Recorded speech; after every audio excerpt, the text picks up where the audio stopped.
ভারতের পশ্চিমবঙ্গ রাজ্যে নিপা ভাইরাসের প্রাদুর্ভাব এশিয়ার অন্যান্য দেশগুলোর জন্য উদ্বেগের কারণ হয়ে দাঁড়িয়েছে।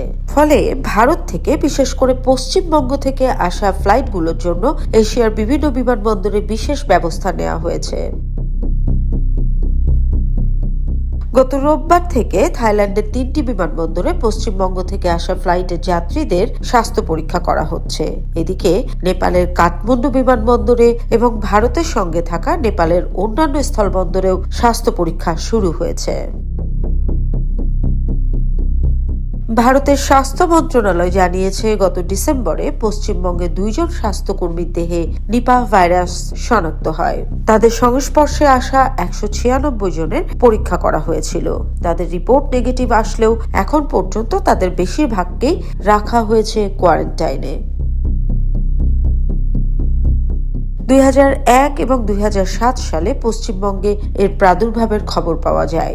সম্প্রতি দক্ষিণাঞ্চলীয় রাজ্য কেরালাতে দ্রুত এই ভাইরাস বেড়ে চলেছে।